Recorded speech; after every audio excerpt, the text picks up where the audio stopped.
मान गए खड़गे साहब और केसी वेणुगोपाल जी, आपने राजस्थान में जिस तरीके से कांग्रेस को आगे बढ़ाने के लिए, इन बब्बर शेरों को तैयार करने के लिए हमको मौका दिया है, आज ये बब्बर शेर इस संविधान, इस लोकतंत्र और इस देश को बचाने के लिए अपनी जान की बाजी भी लगाने के लिए तैयार है। मैं निवेदन करना चाहता हूं इस मौके के ऊपर, आज पहलगांव में जिस प्रकार से जो कायराना हरकत की गई है आतंकियों के द्वारा पाकिस्तान के सह के ऊपर, वो बहुत ही कायरतापूर्ण घटना और उसकी जितनी निंदा की जाए कम है। और हमारे नेता राहुल गांधी जी और खड़गे साहब ने जब कह दिया कि पूरा हिंदुस्तान इस जवाबी कार्रवाई के लिए, आतंकवाद को समाप्त करने के लिए हम सब आपके साथ में हैं, तो हम सब कांग्रेस के बब्बर शेर इस कार्रवाई में सरकार के साथ में खड़े हैं। लेकिन हम पूछना चाहते हैं, मोदी जी केवल बातें ही होंगी या काम होगा? पहले पुलवामा में हुआ, आज पहलगांव में हुआ, ये हिंदुस्तान की जनता बर्दाश्त नहीं करेगी। ये चूक कहां हुई, ये पूछने का हर हिंदुस्तानी को अधिकार है। आप संविधान को तोड़ने की बातें करते हो, संविधान को बदलने की बातें करते हो, लेकिन आपने तो वादे बड़े बड़े किए थे मोदी जी। आपने कहा था बेरोजगारी खत्म करूंगा, 2 करोड़ लोगों को हर वर्ष नौकरी दूंगा। आपने कहा था महंगाई कम करूंगा। आपने कहा था किसान की आमदनी दुगुनी करूंगा। आपने कहा था सबको अच्छी शिक्षा मिले इसकी व्यवस्था करूंगा। लेकिन 11 साल बाद में ये हिंदुस्तान के लोग ये पूछना चाहते हैं आपके उन वादों को क्या हुआ? आपने जो वादे किए थे, एक के बदले 100 सिर लाने की बात हुई थी, उस एक के बदले 100 सिर कब आएंगे? ये देश का नौजवान और देश का आम नागरिक आपसे पूछना चाहता है। अरे जिस पार्टी का देश का प्रधानमंत्री बने वो अपनी पार्टी की मीटिंग बुला करके अपना नाम नहीं निकलवा सकता। और अब तो हद होगी राजस्थान में खड़गे साहब कि यहां जब मुख्यमंत्री का चयन होना था तो भारतीय जनता पार्टी के बहुमत होने के बावजूद यहां पर उनसे राय मशविरा नहीं लिया गया और केवल दिल्ली से एक पर्ची आई और उस पर्ची ने तो यहां बेड़ा गर्क कर दिया। माननीय खड़गे साहब, बेड़ा गर्क कर दिया। अरे जिस संविधान की तुम शपथ लेकर के मुख्यमंत्री बने, मंत्री बने, उस संविधान को कुचल रहे हो, उस संविधान को तोड़ रहे हो। एक कैबिनेट का मंत्री डॉक्टर किरोड़ी लाल मीना ये कहता है कि हमारे प्रदेश में प्रतिदिन 8 करोड़ रुपए बिशलपुर से बजरी चोरी होती है। अरे अगर संविधान की शपथ लेने वाले मुख्यमंत्री और उनका कैबिनेट का साथी मंत्री अगर राजस्थान में बजरी माफिया हावी और भ्रष्टाचार की बात कहता है तो आपके मुंह पर, होठों के ऊपर सिल क्यों जाते हैं? आपके होठ ये बताने का कष्ट करें।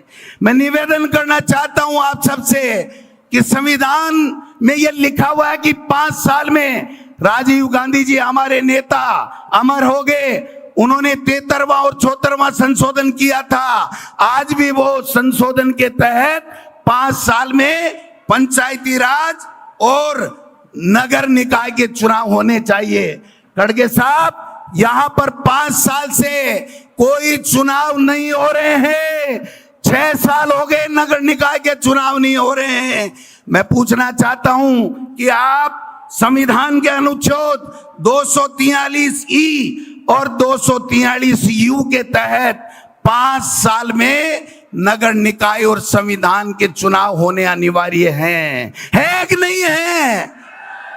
हो रहे हैं क्या?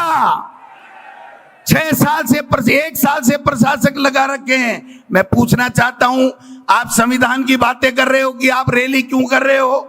ये रैली इसलिए कर रहे हैं कि आप संविधान को नहीं मान रहे हो, सुप्रीम कोर्ट के आदेश को नहीं मान रहे हो। सुप्रीम कोर्ट ये कह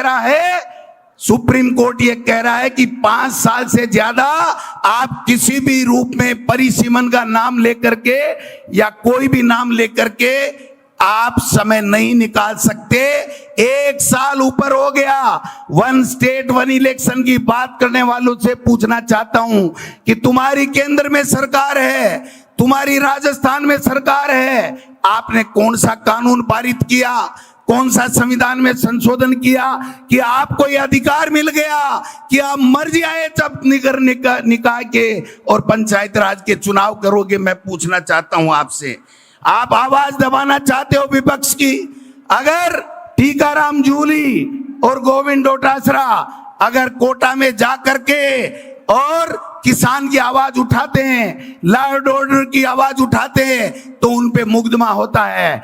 एक मुख्यमंत्री को एक कार्यकर्ता अगर सीकर में काला झंडा दिखा करके कहता है कि जिले और संभाग क्यों खत्म कर दिए, हमको बताओ हमारा गुनाह क्या है, तो उसके ऊपर उसको जेल के सलाखों में उसकी आतंकवादी की तरफ परेड निकाली जाती है। मैं इस मंच से माननीय मुख्यमंत्री जी और सरकार में बैठे हुए लोगों से पूछना चाहता हूं, अरे परेड तो आपको डबल इंजन की सरकार को उस आतंकवादियों की निकाल करके जवाब देना चाहिए, खून का बदला खून से लेना चाहिए, वो आप कर नहीं रहे हो।